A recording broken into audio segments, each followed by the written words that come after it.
नमस्कार मित्रों, राम श्रृंखला भाग 44 में आप सभी का स्वागत है।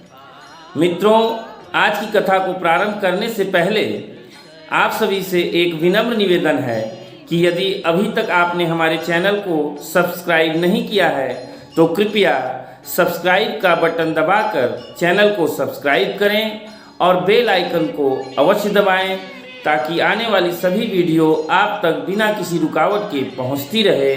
और साथ में लाइक का भी बटन अवश्य दबा दें ताकि हमारा मनोबल बढ़ता रहे। पिछले अंक में हमने केवट प्रसंग पर चर्चा की थी, जिसमें केवट प्रभु श्री राम के चरण पखारने के बाद उन्हें गंगा पार करा देता है। उसके बाद सुर सरिही कहेऊ कर जोरी मातु मनोरथ पुरऊ बिमोरी।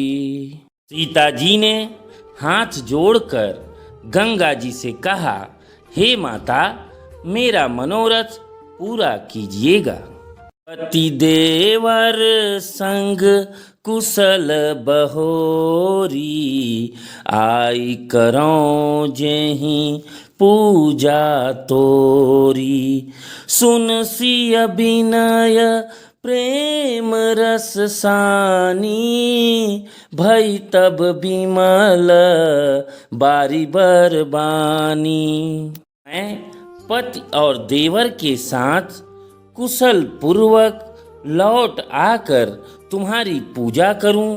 सीता जी की प्रेम रस में सनी हुई विनती सुनकर तब गंगा जी के निर्मल जल में श्रेष्ठ वाणी हुई।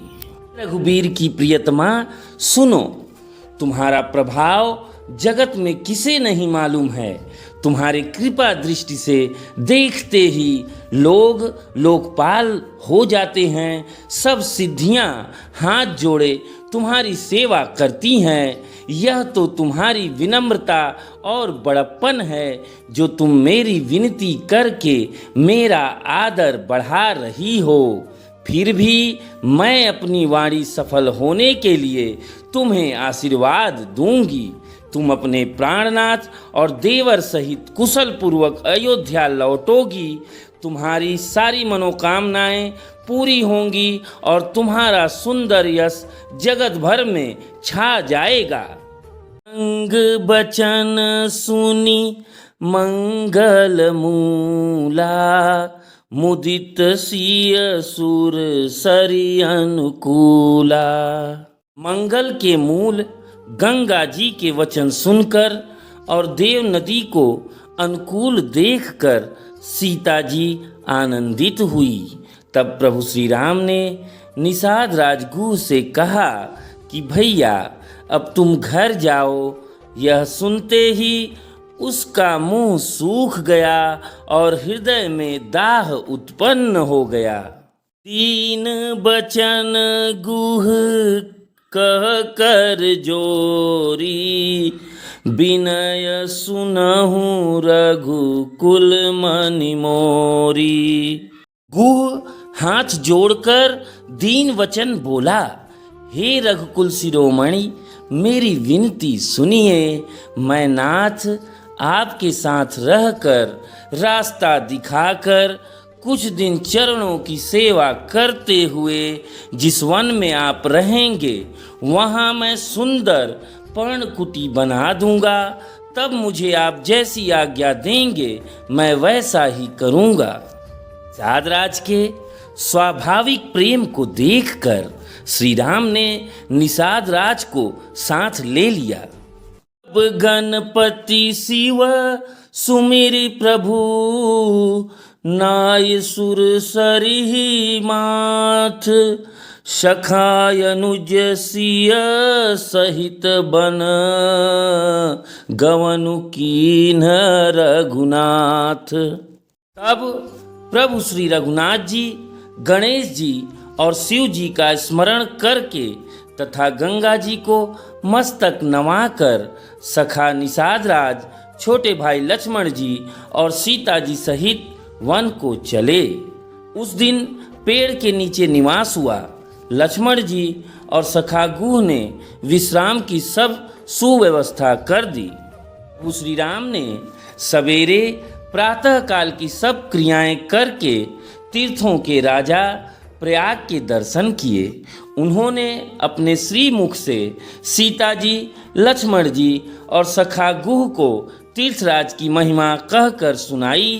तदंतर प्रणाम करके वन और बगीचों को देखते हुए और बड़े प्रेम से महात्म्य कहते हुए वे सभी लोग त्रिवेणी का भी दर्शन करते हैं, जो स्मरण करने से ही सब सुंदर मंगलों को देने वाली है।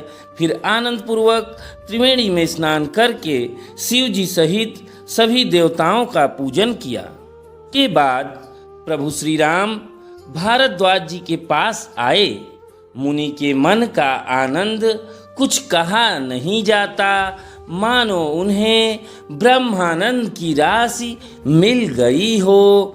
कुशल पूछकर मुनिराज ने उनको आसन दिए और सुंदर स्वादिष्ट कंद मूल फल लाकर दिए। सीता जी सहित श्री राम ने उन सुंदर मूल फलों को बड़ी रुचि के साथ खाया। तत्पश्चात भारद्वाज जी ने कोमल वाणी से कहा, राम, आपका दर्शन करते ही मेरा तप और त्याग सफल हो गया। आज मेरा जप, योग और वैराग्य सफल हो गया और आज मेरे संपूर्ण शुभ साधनों का समुदाय भी सफल हो गया। लाभ की सीमा और सुख की सीमा दूसरी कुछ भी नहीं है। आपके दर्शन से मेरी सब आशाएं पूर्ण हो गई। अब कृपा करके यह वरदान दीजिए कि आपके चरण कमलों में मेरा स्वाभाविक प्रेम बना रहे। कर्म बचन मन छाड़ी चलू, जब लगी जनु न तुम्हारा, तब लगी सुख सपने हूँ नहीं, किए कोटि उपचारा।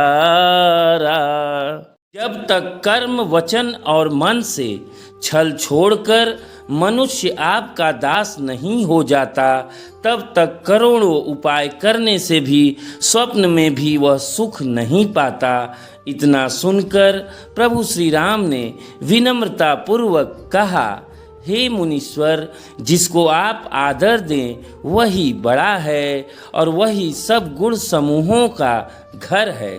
श्री राम ने रात को वहीं विश्राम किया और प्रातःकाल प्रयागराज का स्नान करके और प्रसन्नता के साथ मुनि को सिर नवाकर सीता जी, लक्ष्मण जी और सेवक गुह के साथ मुनिराज से विदा लेते हैं।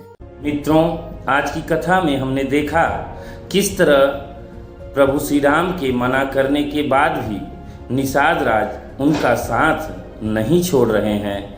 यह बहुत महत्वपूर्ण है, क्योंकि जब आपका समय अच्छा होता है, आपके पास पद प्रतिष्ठा होती है, धन संपदा होती है, तब आपके बहुत से मित्र बनते हैं और सभी अपने आप को आपका शुभचिंतक ही साबित करना चाहते हैं। किंतु जब आपके पास कुछ ना हो, आपके पास कोई सामर्थ्य ना हो, तो उस समय जो मित्रता निभाए, जो आपका साथ दे, वही सच्चा मित्र है।